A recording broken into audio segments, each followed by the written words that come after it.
നമസ്കാരം. മലയാളി വാർത്തയിലേക്ക് സ്വാഗതം. മുല്ലപ്പെരിയാർ അണക്കെട്ടിന്റെ സുരക്ഷ സംബന്ധിച്ച ആശങ്ക നിലനിൽക്കുന്നതിനിടയിൽ ഇടുക്കിയിൽ ഇന്ന് നിർണായക യോഗം. അണക്കെട്ടിലെ സ്ഥിതിഗതികൾ വിലയിരുത്താൻ മന്ത്രി റോഷി അഗസ്റ്റിന്റെ നേതൃത്വത്തിൽ ഇടുക്കി കളക്ടറേറ്റിൽ ഇന്ന് യോഗം ചേരും.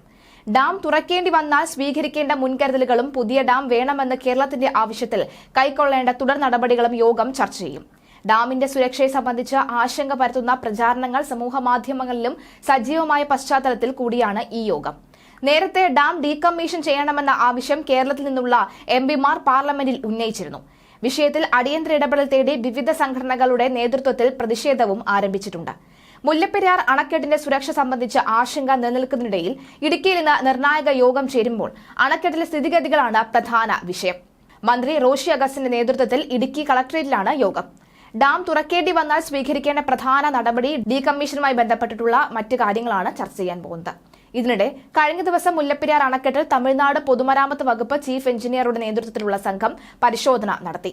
പൊതുമരാമത്ത് മധുര റീജിയണൽ ചീഫ് എഞ്ചിനീയർ എസ് രാമേശന്റെ നേതൃത്വത്തിലായിരുന്നു പരിശോധന. കേരളത്തിൽ മഴ ശക്തി പ്രാപിക്കാനുള്ള സാധ്യത കണക്കിലെടുത്ത് അണക്കെട്ടിൽ ജലനിരപ്പ് ക്രമാതീതമായി ഉയർന്നാൽ സ്വീകരിക്കേണ്ട മുൻകരുതൽ നടപടികൾ പരിശോധിക്കുന്നതിനും തമിഴ്നാട്ടിലെ ഉദ്യോഗസ്ഥർക്ക് നിർദ്ദേശങ്ങൾ നൽകിയിട്ടുള്ളതായാണ് വിവരം. റൂൾ കർവ് പ്രകാരം അണക്കെട്ടിൽ ഇപ്പോൾ 138 അടി വെള്ളം സംഭരിക്കാൻ കഴിഞ്ഞിട്ടുണ്ട്. 131 അടിയാണ് അണക്കെട്ടിലെ ജലനിരപ്പ്. അണക്കെട്ടിന്റെ കെട്ടുറപ്പിനെ സംബന്ധിച്ച് സോഷ്യൽ മീഡിയയിൽ വ്യാപകമായി തന്നെ ഒട്ടേറെ പ്രചാരണങ്ങൾ നടക്കുന്നുണ്ട്. അണക്കെട്ട് പൊട്ടുമെന്ന തരത്തിലുള്ള പ്രചാരണങ്ങളാണ് ഇവയിൽ ഏറെയും. എന്നാൽ ഇത്തരം ആരോപണങ്ങൾക്കൊന്നും യാതൊരു അടിസ്ഥാനവുമില്ല എന്നുള്ളതാണ് പുറത്തുവരുന്ന വാസ്തവം.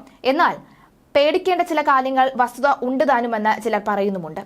പുതിയ ഡാം നിർമ്മിക്കുന്നതുമായി ബന്ധപ്പെട്ട് കുറഞ്ഞത് 1400 കോടി രൂപ വേണ്ടിവരുമെന്ന് ജലസേചന വകുപ്പ് അറിയിച്ചിട്ടുണ്ട്. ഇപ്പോഴുള്ള അണക്കെട്ടിൽ നിന്ന് 366 മീറ്റർ താഴെയാണ് പുതിയ ഡാമിനായി കേരളം സ്ഥലം കണ്ടെത്തിയിരിക്കുന്നത്. പദ്ധതിയുടെ വിശദ പ്രോജക്ട് റിപ്പോർട്ടിനെ TPR കരട് തയ്യാറാക്കിയിട്ടുണ്ട് എന്നും റിപ്പോർട്ടുകൾ പുറത്തുവരികയാണ്.